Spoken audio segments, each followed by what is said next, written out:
Selengkapnya mengenai permohonan penggunaan ganja untuk medis sudah bergabung bersama kami Guru Besar Fakultas Farmasi Universitas Gadjah Mada, Zulis Ekawati. Selamat sore, Bu Zulis. Selamat sore semuanya. Baik. Ibu Zulis, apakah betul tanaman ganja ini bisa efektif mengobati sebuah penyakit, Bu? Bagaimana penjelasannya? Iya, tanaman ganja sendiri memiliki berbagai senyawa aktif di dalamnya yang kita kenal sebagai kanabinoid ya. Jadi sebetulnya di tanaman ganja itu ada banyak komponennya. Ada yang namanya kanabinoid di mana nanti akan terbagi lagi menjadi beberapa senyawa, yaitu yang paling sering dijumpai adalah tetrahidrokannabinol. Tetrahidrokannabinol itu sifatnya psikoaktif. Psikoaktif artinya bisa berpengaruh terhadap psikis yang itu bisa menyebabkan ketergantungan dan efek-efek ke arah mental.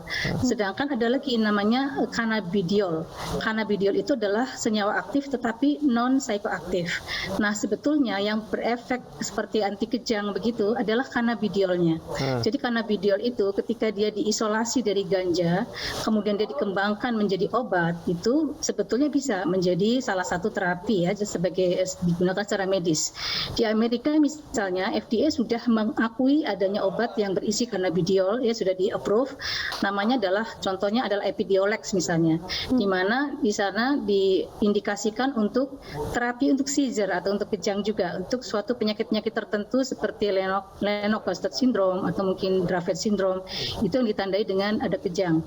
Termasuk juga cerebral palsy ini. Jadi memang tadi disampaikan oleh ibunya tadi ya, bahwa anaknya juga seringkali mengalami kejang, itu adalah akibat kelumpuhan otak atau kerusakan otak. Nah, memang cannabidiolnya itu memang bisa terbukti secara klinis juga sudah ada uji kliniknya bisa mengatasi kejang begitu.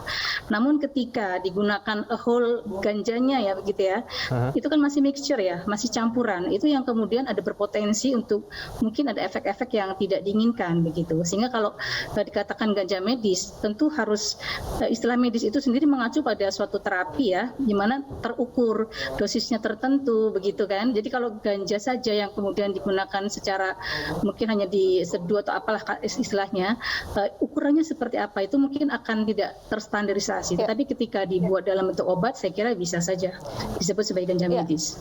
Ya, Prof. Zulis, untuk saat ini apakah hanya ganja saja yang ampuh untuk mengobati beberapa penyakit tertentu atau bisa digantikan sebetulnya dengan beberapa zat-zat lain begitu? Ya, tentu saja ganja bukanlah satu-satunya obat untuk beberapa penyakit tadi. Termasuk cerebral palsy tadi, sebetulnya juga masih ada obat-obat lain yang bisa digunakan terutama untuk merelief atau mengatasi kejangnya. Hanya saja memang seperti cannabidiol ini dalam approval-nya oleh FDA dikatakan adalah untuk mereka yang sudah tidak responsif lagi terhadap terapi konvensional atau terapi yang lain. Jadi kita harus melihat konteksnya dulu. Jadi ganja ini bisa menjadi alternatif tetapi bukan menjadi pilihan pertama. Karena tadi ada aspek-aspek lain yang harus dipertimbangkan begitu. Tapi ketika sudah menjadi senyawa murni seperti cannabidiol sebetulnya ketika terukur dosisnya dan sebagainya dan diawasi dengan pengobatan oleh dokter yang kompeten begitu, saya kira itu nggak ada masalah. Baik. Artinya tidak mengkonsumsi ganja utuh ya, tapi harus diolah kembali. Baik, terima kasih Prof. Zulis Ekawati sudah bergabung bersama kami di iNews Sore. Selamat sore.